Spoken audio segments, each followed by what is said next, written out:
Okay, so it seems there were enough of you genuinely interested in my last post to justify typing up this one here. Yes, I'm still in one piece, and no one from my place of work suspects or knows about my previous post. So, just like on the first post, I will continue to use false names and aliases in order to preserve my own security. I guess I should resume where I last left off, which would be informing you all of when I learned about the true nature of my job. Sort of. It starts when I met with Larry at the diner he had told me to, when I spoke to him in his office about my concerns, shall I say? I arrive. The diner was moderately busy. We had decided to meet in the late morning, or the transition period between breakfast and lunch, which was actually rather smart. Coming in here while it was completely swarmed and discussing what we would be discussing would be foolish. We want just enough people in here creating enough noise to drown out our conversation, but not enough to where we're packed in so close that someone could potentially eavesdrop on the discussion without us noticing. Larry was seated towards the back of the diner in a booth. He waved me down once noticing me, and I headed over, smiling at the waitress on the way over to appear more cordial. Now that I look back, I was maybe overdoing it just a bit. Glad you made it, Larry greets me as I sit down. You ready to talk shop? I grill impatiently. Yes, but let's order something. Makes us look less odd. Just want to make sure we cover all our bases. It'll be on me though, so get what you want. Appreciate it. It was after Larry and I's waiter came over and we placed our orders that he took a deep breath and stopped to seemingly gather his thoughts. So, he begins in a hushed tone, cupping his hands together like a father about to have a serious talk with his child. There's not really any way that I could put this without it sounding crazy, I guess would be the best word to use here, but do you happen to believe in the supernatural, Olivia? I was taken aback by his inquiry. At the time, I was more than a little skeptical when I came across ghost hunting shows or supposed found footage of paranormal events taking place. But even back then, only a matter of weeks into my job, I was a lot more willing to accept the idea of greater forces than ourselves out there. Well, let's just say I haven't closed myself off to the possibility, I replied to Larry. All right. So some of this stuff I'm about to tell you is not even the full picture. The true details are far above even my clearance level, but I'll tell you what I know, he posits, just before taking a sip of his drink. Can I ask why you're so willing to do this? Why you're so willing to put your job at risk just for me to know about this stuff? I know I asked for it, but why stick your neck out for me? Because I need someone else I can talk to about this stuff, quite frankly. There's only so many times I can go home to my wife and kids and pretend like the things I see, the things I hear about, are completely normal. Every night I go home, I tell them lies on top of lies about what I do. It's necessary, though. Last thing I need is to risk their safety. Keeping it all to myself just gets so tiring after a long time. And sure, you can bust my balls and tell me this is what I signed up for. It is. But at the end of the day, I'm just a man. Nothing more, nothing less. And keeping this all locked up inside drives me crazy. Well, I begin. Fair point. But it still puts you on the cliff's edge. Is that really worth the potential cost of your job? Your life?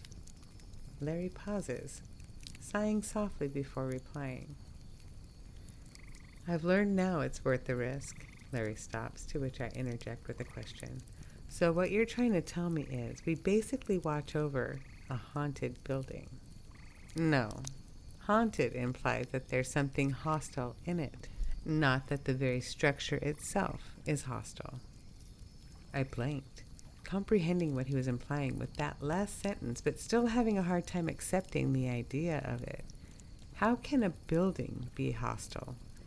Ghosts, demons, werewolves, cryptids, these make sense. They're sometimes living, conscious creatures with instincts, desires, and emotions. But a hunk of bricks and concrete? How?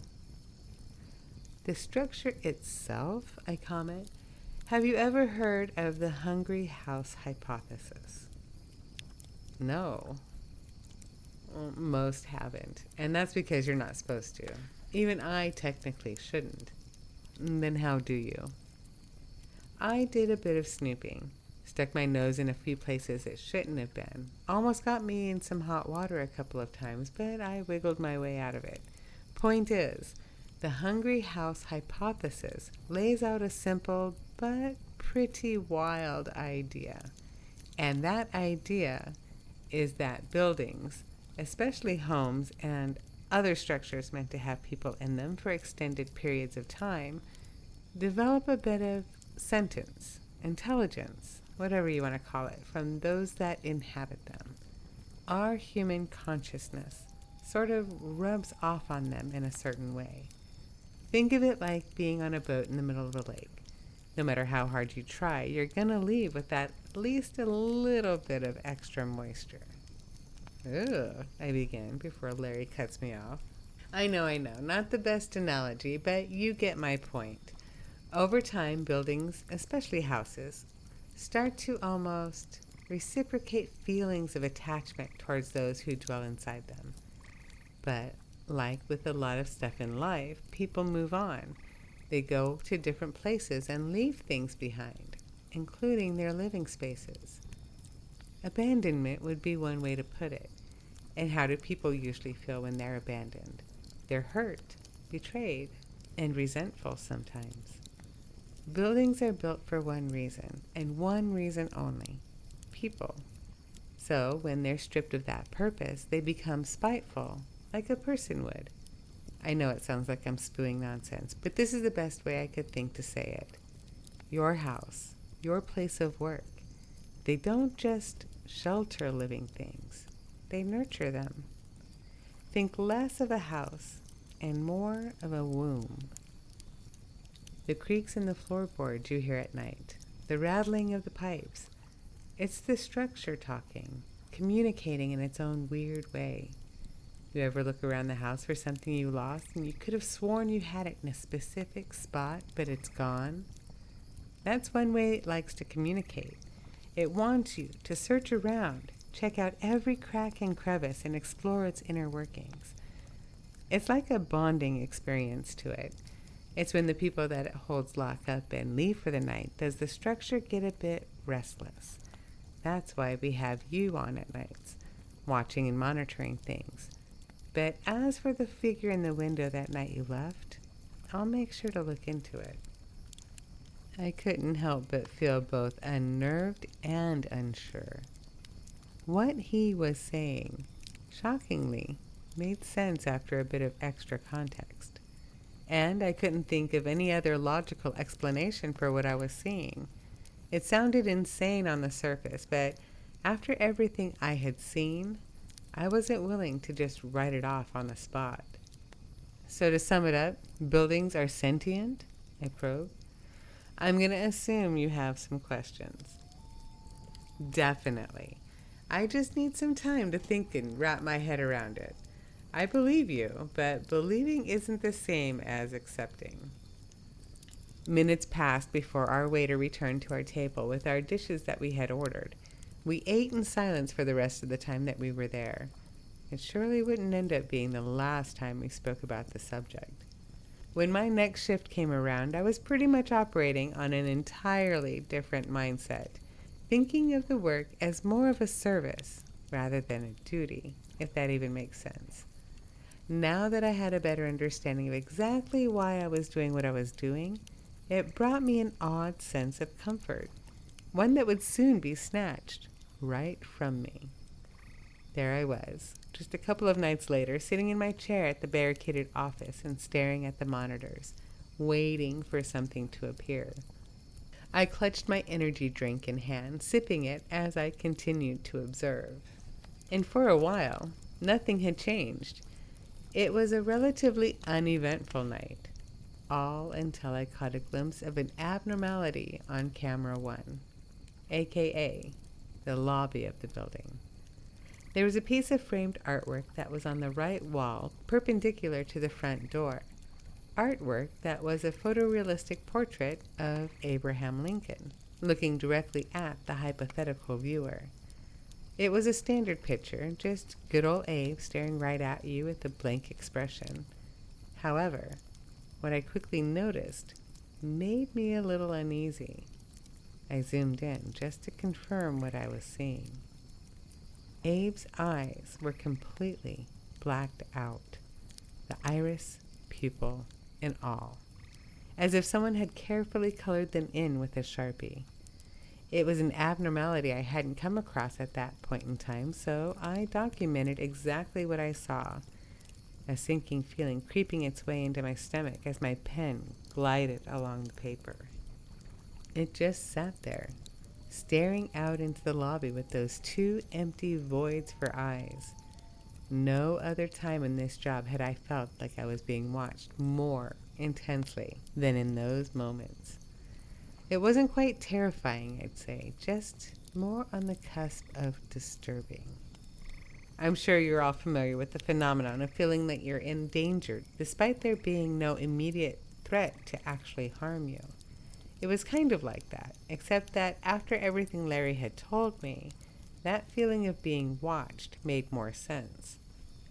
While I was on this job, I was always being watched, in every room, at every angle, by the very structure surrounding me. Did the barricaded door this room sat behind even have a chance of keeping me safe if this building decided to retaliate, I guess would be the best way to put it? Combing through the monitors again, another abnormality reared its ugly head on camera 3, the main hallway on the second floor. My floor. As for what was wrong, well, the door to the entry-level offices had suddenly appeared to be open halfway, prompting me to flip to a fresh page in my notebook. But as I sat there, letting my ink stain the paper, a sudden and moderately pitched hissing sound emerged from the left side of the room, like hot air traveling through thin pipes. I snapped my head around, staring right at the wall it was coming from, like I expected something to burst right through. Of course, that didn't happen. Instead, the hissing simply persisted, and shifted back between that and more of a low, creaking noise, almost comparable to someone climbing up loose wooden stairs. I put forth an effort to tune it out, but it continued on, nagging me as I attempted to ignore it. Eventually, I looked back over at camera 1, and to my shock, I see that the painting of the black-eyed Lincoln had completely disappeared from its spot on the wall. I immediately rotated the camera around, trying to spot where it might have moved, or have been moved to. But what I saw only confirmed what I had already assumed. The painting was nowhere to be found. Nowhere in that room, anyway. I checked the hallway camera as fast as possible and didn't see anything that wasn't already out of the ordinary. This prompted me to move on to camera 4 and receive the same result. Cameras 5 and 6 were also no different.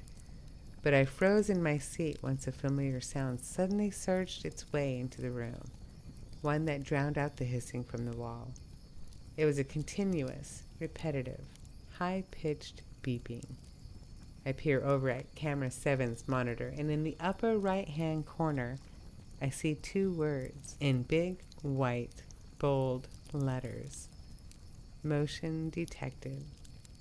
My eyes stay fixated on it for a few seconds, as if I were in a trance of some sort. But I snapped out of it, and I looked over towards the middle of the monitor, right where the back door to the building was located in the frame. My grip on my pen involuntarily tightened as I saw the portrait sitting there, propped right against the door, lifelessly gazing into the black abyss that was in the back of the building. I got right to work writing down times, position changes, and every detail I could include. At that point, only an hour of my shift remained. Larry had told me that no matter what happens around the time I have to clock out, I should leave and not worry about what I see after I'm off the clock. I should be mindful when leaving the building, but once off the premises, I should pretend like this place doesn't exist. Not something you usually hear from a boss, but I'll take it. The hissing and creaking in the wall began to fade after about 20 minutes, but I hardly say that I was at a point where I could relax. But things had somewhat settled down as far as abnormalities go. Nothing else had happened over the course of the last hour or so. I let myself chew on my thoughts as I scanned through the camera feeds, absent-mindedly staring at the monitors. My main focus at that moment was trying to process everything, my situation, my decisions that led me to that point, and what Larry and I had discussed. I sipped on the last bit of my energy drink, trying to get the last little shot of caffeine before my duty ended. I didn't really plan on going to bed when I got home like I usually did. I didn't really see myself getting a lot of sleep tonight, or today, should I say. Luckily, I had the coming day off, which would allow me to run some errands, maybe go out with some friends and feel a bit more normal. Of course, I couldn't discuss any details of my occupation while doing the latter. Whenever work was brought up, I left it at just a government job, and if they probed any further, well, I wasn't above telling whoever it was. I simply filed and faxed paperwork. As the clock ticked and my time came, I gathered my things, packed up, and stepped outside into the hallway to lock the office door. Out came my key from my pocket, jangling and clashing together as I inserted them into the dock's locking mechanism. At the moment I did, that same feeling of being watched crept its way back to me, except it felt more potent this time. I'm not exactly sure how to put it in words. I don't know if I can, but I'll take a crack at it nonetheless. Last time, it felt like something was in the hallway staring me down, sizing me up, watching my every move. I pictured it more as a tangible, singular threat, something evil lurking around the corner. This time, however, it felt like I was being watched by the hallway itself, like every inch of the wall, ceiling, and floor was keeping constant visual tabs on me. You want to know the craziest part about it? I didn't know which one I hated more. The scattered shadows and darkness of the hall seemingly stared right back at me as I looked at it. Despite the fact it had no eyes, no face, and no mouth, I could almost sense it was attempting to speak to me, as absurd as that may sound.